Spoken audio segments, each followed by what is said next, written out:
خلیفہ کے ہم ہیں خلیفہ ہمارا، وہ دل ہے ہمارا آقا ہمارا، ہمارا ہمارا خلیفہ ہمارا، وہ دل ہے ہمارا آقا ہمارا، وہ دل ہے ہمارا آقا ہمارا۔ Assalamu alaikum and welcome to This Week with Huzoor. We are honored to present highlights of a Mulaqat with Khuddam from the USA. In addition, beloved Huzoor Aidahullah Ta'ala bin Nasrihil Aziz delivered an address at the National Majlis-e-Shura UK. We begin with Sunday's Mulaqat, where Hazrat Khalifatul Masih Aidahullah Ta'ala bin Nasrihil Aziz graciously met members of Majlis Khuddam al-Ahmadiyya from the USA. Last Sunday, Khuddam from the Great Lakes region of the United States of America had the blessing of having a mulaqat with Hazrat Khalifatul Masih V, Ayyadahullah Ta'ala bin Nasrihil Aziz. The Khuddam had travelled specially to pray behind Hazrat Khalifatul Masih and spend time in his company. They also had the opportunity to have a mulaqat which took place in Islamabad. The Khuddam all had the opportunity to introduce themselves and ask questions to Hazrat Khalifatul Masih on a range of issues affecting the youth. السلام علیکم پیارے حضور، میرا سوال تھا کہ خدام کے لیے وقف عرضی کا کیا اہمیت ہے اور ان کو کس طرح کا وقف عرضی کرنا چاہیے؟ خدام کے لیے وقف عرضی کی وہی اہمیت ہے جو دوسروں کے لیے ہے، چاہے وہ خادم ہو انصار ہو۔ وقف عرضی کیا مطلب ہے کہ تم کچھ دن اپنے وقف کرتے ہو، جماعت کے کام کے لیے ڈیڈیکیٹ کرتے ہو، اور اس کے لیے تم اپلائی کرو کہ I can give 2 or 3 weeks for the cause of the Jamaat, and that is Waqf Arzi. And wherever you are posted or you are appointed or any assignment you are given for Waqf Arzi, you should do it, whether it be in tabligh or tarbiyat or study or translation or any other work. تو وقف عرضی یہی ہے کہ خدام کو وقف عرضی کرنا چاہیے just to give some of your time for the cause of your Jamaat. ٹھیک ہے، یہ وقف عرضی ہے، and that is the importance. This is how you will learn how to serve the Jamaat in future. پچھلے سال میرا nephew بہن کا بیٹا اس کی وفات ہوئی تھی، وہ 4 سال کا تھا، اس کا نام ہارون خدا داد گوندل ہے، اور اس کا ایک ٹوین بھائی ہے موسیٰ کرم داد گوندل، وہ 5 سال کا ہے اب۔ اور اس کے متعلقہ ایک سوال ہے حضور کہ لوگ کہتے ہیں کہ صبر کریں، صبر کرو، اور اصل اسلامی صبر کیا ہوتا ہے، اور کیا صرف چپ رہنا ہی صبر ہے یا صبر یہ ہے کہ اللہ تعالیٰ نے قرآن شریف میں صبر کی تلقین ہمیں کرنے کے لیے اس طرح فرمایا کہ صبر کرے اور یہ کہو انا للہ و انا الیہ راجعون، ہم اللہ تعالیٰ کے لیے ہی ہیں اور اسی کی طرف ہم نے واپس جانا ہے۔ اور کوئی پہلے چلا جاتا ہے، کوئی بعد میں۔ اللہ تعالیٰ کسی کہتا ہے میں کسی کو پہلے لے جاتا ہوں، کسی کو لمبی زندگی دیتا ہوں، کسی کو جوانی میں اٹھا لیتا ہوں، کسی کو بچپن میں۔ تو الٹیمیٹ جو ہماری ڈیسٹینیشن ہے وہ تو اللہ تعالیٰ کے آگے ہے نا۔ تو یہی ہے کہ اللہ کو یاد رکھو۔ ماں باپ کے لیے ایک بہت بڑا امتحان ہوتا ہے، it's a great trial for parents. آپ کا تو رشتہ دار ہے نا، بٹ پیرنٹس کے لیے تو بہت بڑا ٹرائل ہوتا ہے، لیکن ان کو بھی یہی ہے کہ صبر کرو تو اللہ تعالیٰ تمہیں بدلہ دے گا۔ یہ اللہ تعالیٰ کا احسان ہے کہ ٹوین بھائی تھے، ایک اللہ تعالیٰ نے دیا ہوا ہے، اس کی تربیت کریں، اور اللہ تعالیٰ اور بھی اللہ تعالیٰ ان کو بچوں سے نوازے۔ اگر ان کی ایسی عمر ہے تو اللہ تعالیٰ اس کا دے دیتا ہے اس کے بدلے میں اور بچے بھی، اور شکر کرنے والوں کو، صبر کرنے والوں کو اس طرح اللہ تعالیٰ پھر نوازتا ہے۔ اور بہت سارے ایسے لوگ ہیں جن کے بعض دفعہ ایک بچہ ہی ہوتا ہے۔ اب یہ پچھلے دنوں میں شہید ہوا ایک لڑکا، 19 سال کا تھا، اب وہ ماں باپ کا ایک بیٹا تھا، ماں باپ بڑے ہیں اور بچے بھی نہیں ہو سکتے۔ میں نے فون کیا ان کو، افسوس کیا، انہوں نے کہا ہم صبر کر رہے ہیں، ہمارے لیے کوئی ایسی بات نہیں۔ تو چاہے وہ کسی طرح ہو، آخر میں الٹیمیٹلی ہم نے یہی جانا یہ سوچ لیا کہ میں صبر کروں گا، اللہ میاں مجھے اور ریوارڈ دے گا، چاہے وہ بچوں کی صورت میں دے یا ان بچوں کو زیادہ بہتر پوٹینشیل دے کے دے، یا آئندہ اور بچے ہوں وہ ایسے زیادہ لائق ہوں، یا صبر کی وجہ سے اللہ تعالیٰ اور کسی رنگ میں نواز دے، یا اگلے جہان میں جا کے نوازے. تو یہ اللہ تعالیٰ کے خزانے ہیں، اس کو وہ اللہ بہتر جانتا ہے.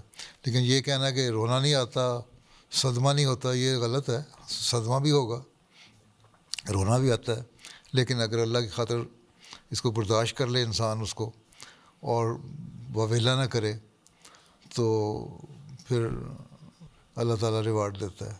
حضرت مسیح علیہ السلام کے زمانے میں اسی طرح ایک شخص نے کو بچہ اس کا فوت ہو گیا تو اس نے شور مچایا کہ اللہ میاں نے میرے پہ ظلم کر دیا، یہ کر دیا. اس میں بڑی ناراض ہوئے. کیا تم کر سکتے ہو اس کے بدلے میں؟ اگر تم صبر کرتے تو ہو سکتا ہے اللہ تعالیٰ تمہیں اور اولاد بھی دیتا، بہتر اولاد دیتا. تو یہ تو اللہ تعالیٰ کا احسان ہے کہ اس نے 2 بچوں میں سے ایک بچہ لیا، ایک بچہ چھوڑ دیا ہے. اسی پہ خوش ہو جاؤ اور اللہ تعالیٰ پھر اور بھی دے گا. ٹھیک ہے. باقی صدمہ ضرور ہوتا ہے. تو چاہے کسی عمر میں کوئی فوت ہو رہا ہو، قریبی عزیز یا پیارا، تو آدمی کو صدمہ تو ہوتا ہے. ٹھیک ہے نا. پیارے حضور، جب حضرت مسیح موعود علیہ السلام نے اپنا پیغام دنیا میں بھیجا تھا تو کیا سلطنت عثمانیہ کو بھی بھیجا تھا؟ اگر بھیجا تھا تو عثمانی خلیفہ کا کیا جواب تھا؟ پیغام تو ہر جگہ بھیجا تھا. وہ اس زمانے میں ان کا ایک ایمبیسڈر جو تھا وہ مسیح موعود کو ملنے بھی آیا تھا قادیان. ٹھیک ہے. اس کو انہوں نے تبلیغ بھی کی تھی، اس کو پیغام بھی پہنچایا تھا. اس وقت ترکی میں خلافت کا نظام قائم تھا، لیکن انہوں نے فرمایا تھا یہ تم لوگ جو کر رہے ہو یہ صحیح نہیں کر رہے، اپنی اصلاح کرو اور اس کو مانو، یہ میرا دعویٰ ہے. وہ آیا تو اس لیے تھا، یہ انڈیا کہلاتا تھا اس وقت، دورہ کرنے کے مسلمانوں کو اپنے فیور میں کرے گا اور انگریزوں کے خلاف اکٹھا کرے گا. اور اسی لیے مسلمان لیڈروں کو مل رہا تھا اور اسی لیے ملنے کے لیے حضرت مسیح علیہ السلام کو بھی ملنے آیا تھا. لیکن حضرت صاحب نے جب اس کو تبلیغ کی تو ناراض ہو کے چلا گیا اور اس نے آپ کے خلاف بہت باتیں کی ہیں، اور بڑا سخت ناراض ہو گیا کہ اب یہ ہے وہ ہے، غلط زبان استعمال کی، ابھی کچھ کیا. تو انہوں نے تبلیغ کر دی تھی اس وقت بھی، اور آپ نے فرمایا تھا خلافت کا نظام تو یہ نہیں چلے گا، خلافت کا نظام وہی چلے گا جو اللہ تعالیٰ نے وعدے کے مطابق مسیح موعود کے ذریعے سے چلانا ہے. My question is, Huzoor, I was opportune to go to Umrah last year, and I have this experience that I want to share with you. During Salat prayer, due to the crowd, is very difficult for an Ahmadi to isolate himself and pray separately due to the crowd, and also for our safety not to get people's attention. Huzoor, what would you advise us on that? You see, if you are standing at a place where there is no chance to leave that area, then sometime it so happens that you will have to pray behind the Imam who is leading the prayer there. But Hazrat Muslim Maud Rizal Anhu, when he went for Hajj, he also experienced the same thing. And he wanted to leave the place, but he could not make it. So one of his friend, an Ahmadi, who was also along with him, said that Hazrat Khalifatul Masih V once said that in this situation, we can pray behind the Imam. Hazrat Muslim said that although I was not very much satisfied, but because he quoted Hazrat Khalifatul Masih V, and at the time Khalifatul Masih V was the Khalifa of the time, so I had to obey, and then I just prayed. And even then my heart was not very much satisfied. So I came back home, wherever I was living, the room, and then I prayed again. When we came back to Qadian, and I asked this question from Khalifatul Masih V, Hazrat Khalifatul Masih V said that in such a situation, you think that there is no way out.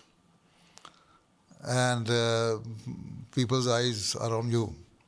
And if you are afraid of the people, then you may pray behind them, and you did a good thing that you prayed after that on your own.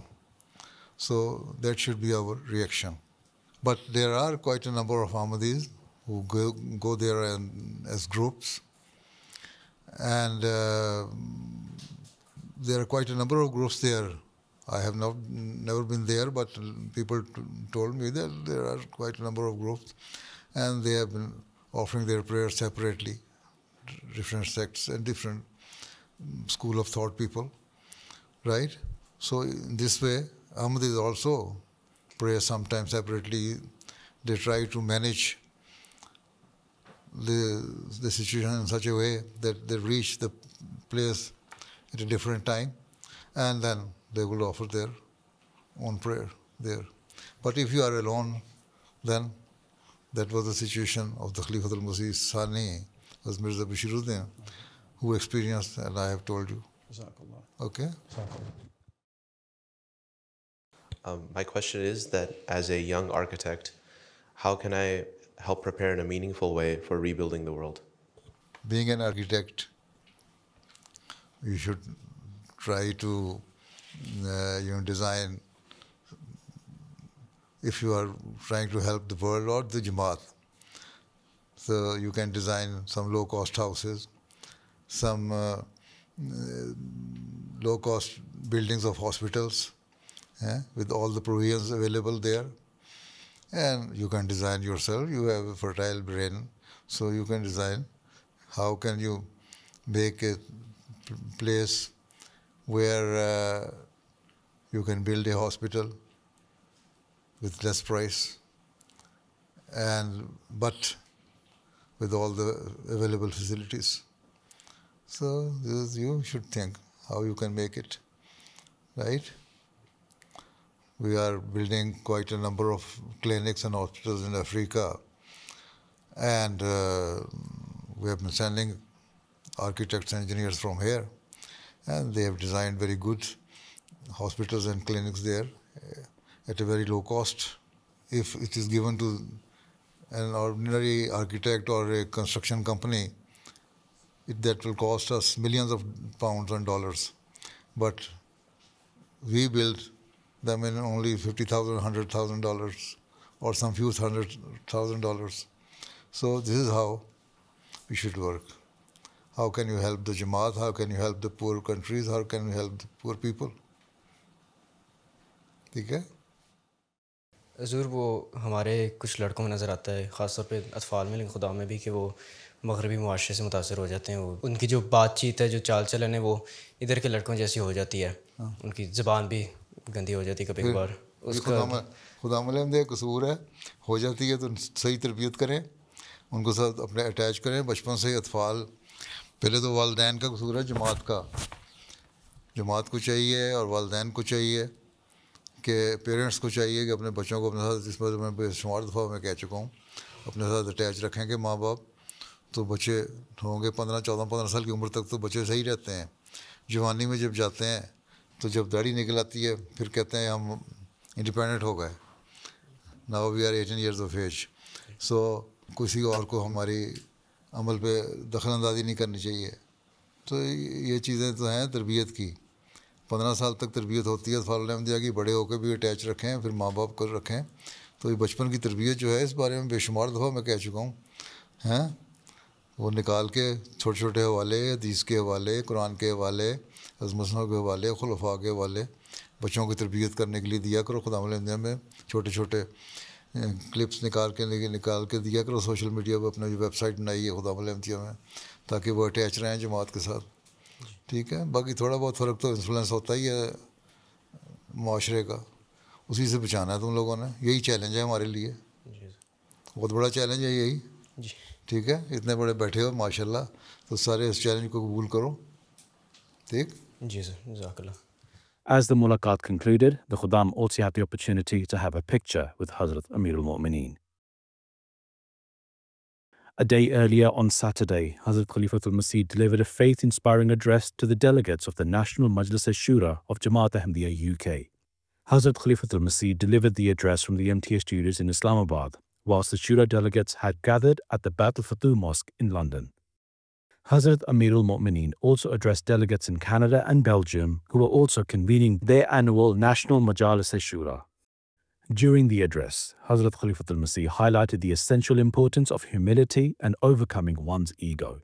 As you are aware, this year you are also holding the Jamaat elections. In light of this, my message and instruction to each of you is that you should cast your vote for those individuals whom you genuinely believe most appropriate for the various elected offices.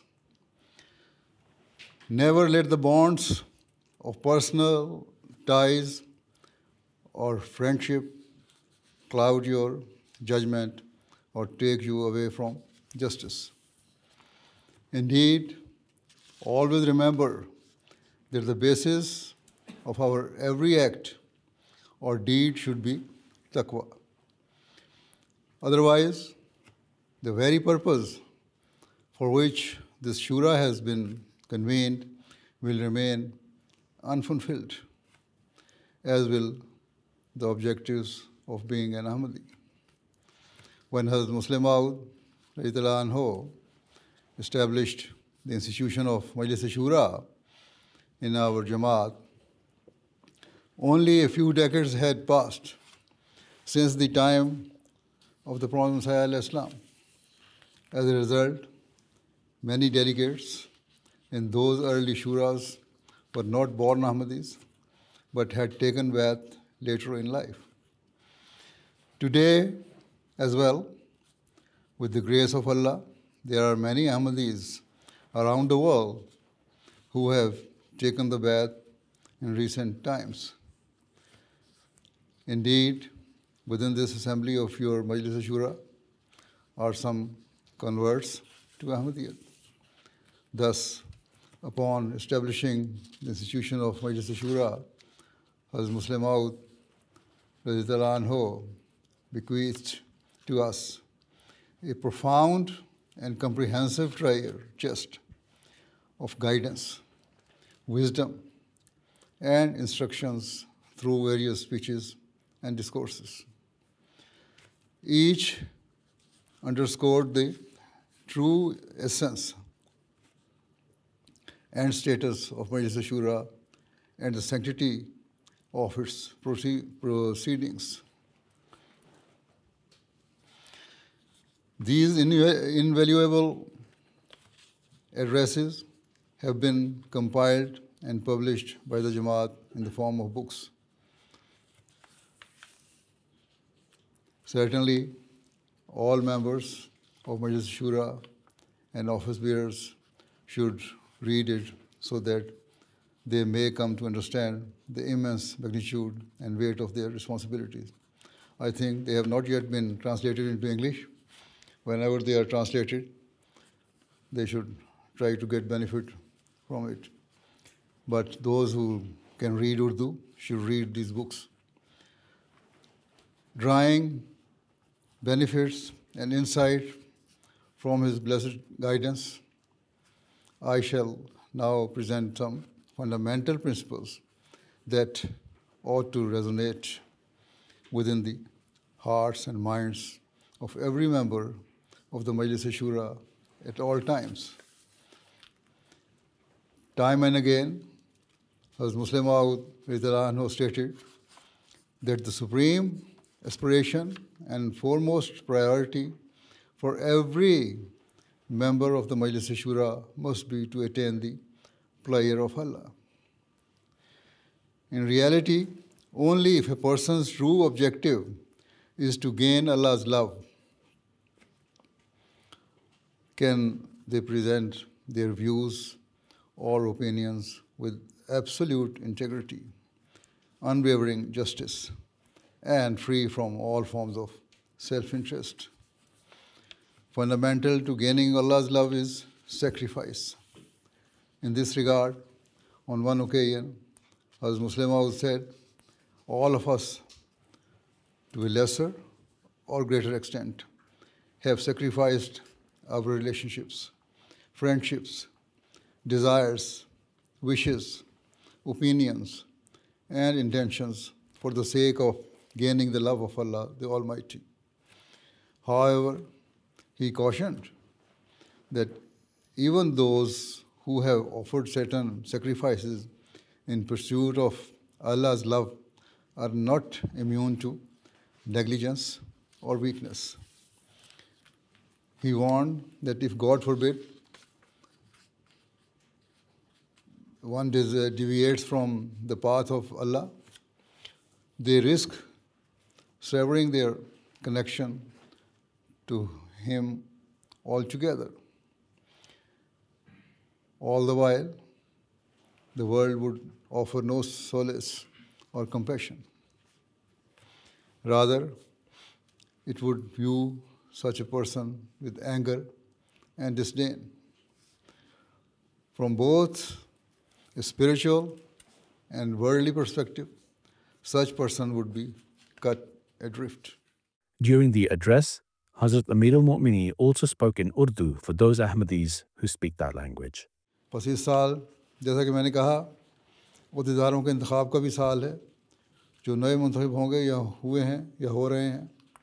ان سب کو یاد رکھنا چاہیے کہ اگر آپ کی منظوریاں ہو جاتی ہیں تو پھر آپ نے اللہ تعالیٰ کی رضا حاصل کرنے کے لیے کام کرنا ہے, نہ کہ لوگوں کو دکھانے کے لیے یا یہ بتانے کے لیے کہ دیکھو میرے اندر یہ قابلیت تھی تو میں نے تبلیغ کا کام کر دیا, میرے اندر یہ قابلیت تھی تو میں نے مال کا کام کر دیا, اتنے لوگوں سے اتنا چندہ وصول کر لیا, میرے اندر یہ قابلیت تھی تو میں نے امور عامہ کے شعبے میں اتنے مسائل کو حل کر دیا, میرے اندر یہ قابلیت تھی تو میں نے تربیت کا ایسا ماحول پیدا کر دیا کہ لوگوں کی اصلاح ہو جائے.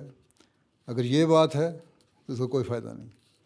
اگر یہ خیال ہو کہ میں نے جو کچھ کیا اللہ تعالیٰ کے فضل سے کیا اور اللہ تعالیٰ کی رضا حاصل کرنے کے لیے کیا اور اس کے فضلوں کے بغیر کچھ بھی ممکن نہیں تھا, اور حقیقت میں دل سے یہ آواز نکل رہی ہو, تبھی یہ قربانی اور یہ کام ہے جس میں اللہ تعالیٰ برکت عطا فرماتا ہے. اور پھر اس برکت سے آئندہ ایسے پھل لگیں گے جو یقیناً جماعت کی ترقی کے لیے مفید ہوں گے, اللہ تعالیٰ کی نظر میں آپ کے مقام کو بلند کرنے کے لیے بھی مفید ہوں گے. ورنہ اگر انانیت ہے تو بجائے نفع کے نقصان والا سودا ہے. بس ہر شعبے کا جو آدمی ہے اس کو یاد رکھنا چاہیے کہ ہمارا اصل مقصد, جیسا کہ حضرت مسیح علیہ السلام نے فرمایا ہے کہ آپ کی بعثت کا مقصد بندوں کو خدا تعالیٰ کے قریب لانا اور خدا تعالیٰ کی توحید کو قائم کرنا ہے. لیکن ہمارے دل میں انانیت ہے اور میں کا بت موجود ہے, تو پھر ہم نے خدا تعالیٰ کی توحید کیا قائم کرنی ہے؟ کیا کوئی مندر کا پجاری توحید قائم کر سکتا ہے؟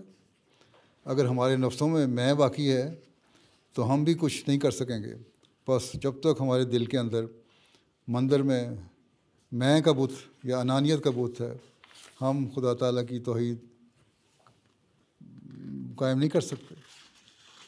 انا کو توڑ کر کام کریں گے تو پھر دیکھیں کیسی برکت پڑتی ہے, اور جماعت میں وہ برکت کے نظارے پھر بھی نظر بھی آئیں گے. اور یہی وہ لوگ ہیں جو پھر خلافت کے لیے بھی دست و بازو بنتے ہیں اور خلافت کے مددگار بھی بنتے ہیں.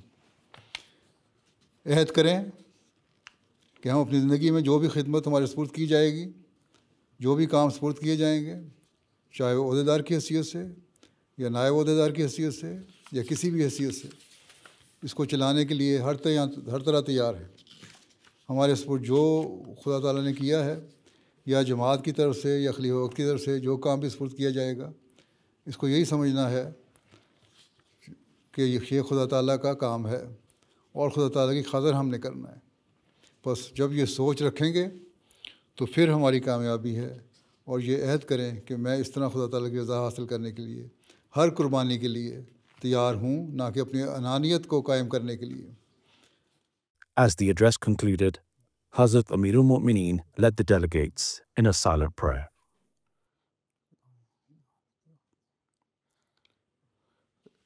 Ameen. Those were highlights from just some of beloved Huzoor's activities last weekend. We now end with our final segment, the Friday Sermon Summary. In today's Friday sermon, Huzoor, may Allah be his helper, spoke about the blessed institution of Khilafat and its importance. Huzoor, may Allah be his helper, reflected on 117 years of Khilafat-e-Ahmadiyya and reminded us of the divine promise and prophecy behind its blessed inception. اللہ تعالیٰ کے فضل سے جماعت احمدیہ میں خلافت کا نظام قائم ہوئے 117 سال گزر چکے ہیں. 1908 میں یہ نظام قائم ہوا اور اللہ تعالیٰ کے وعدوں اور حضرت صلی اللہ علیہ وسلم کی پیشگوئیوں کے مطابق یہ قائم ہوا. یہ اللہ تعالیٰ کا بہت بڑا احسان ہے جماعت احمدیہ پر کہ ہم ایک ایسے نظام کا حصہ ہیں جس کی پیشگوئی اللہ تعالیٰ نے فرمائی کہ مسیح و مہدی کی آمد کے بعد ایک ایسا دور شروع ہوگا جو اسلام کی نشأت ثانیہ کا دور ہے، اور پھر اسی نظام میں خلافت کا دور بھی شروع ہوگا، جس کے بارے میں حضرت صلی اللہ علیہ وسلم نے بڑے واضح طور پر پیشگوئی فرمائی تھی. اللہ تعالیٰ ہمیں اس کی توفیق عطا فرمائے کہ ہم میں سے ہر فرد خلافت احمدیہ کو قائم رکھنے کے لیے ہر قربانی کے لیے تیار رہے، اور ہم جو عہد کرتے ہیں مختلف وقتوں میں، ذیلی تنظیموں میں بھی ہے، ان کے ممبران بھی عہد کرتے ہیں، وہ اسے پورا کرنے والے ہوں، اور اللہ تعالیٰ ہماری زندگیوں میں ایسا زمانہ لے کر آئے کہ جب ہم دیکھیں کہ دنیا میں اللہ تعالیٰ کی وحدانیت کا جھنڈا ہر جگہ لہرا رہا ہے، اور حضرت صلی اللہ علیہ وسلم کی غلامی میں لوگ جوک تر جوک آ رہے ہیں اور اللہ تعالیٰ کی کامل فرمانبرداروں سے بننے کی کوشش کر رہے ہیں. اور جب یہ ہوگا تو تب ہی وہ دن ہوگا جب ہمارے لیے خوشی کا دن ہوگا. وہی دن ہے جو ہمارے لیے ایسا بابرکت دن ہوگا جب ہم کہیں گے کہ خلافت کا جو اللہ تعالیٰ نے وعدہ کیا تھا اس کی برکات سے آج ہم فائدہ اٹھا رہے ہیں، اور یہی دن ہیں جو دنیا کو تباہی سے بچانے والے دن ہوں گے. اللہ تعالیٰ ہمیں اپنی اصلاح کرنے کی بھی توفیق عطا فرمائے، اور اللہ تعالیٰ کے پیغام کو دنیا میں پہنچانے کی بھی توفیق عطا فرمائے. آمین.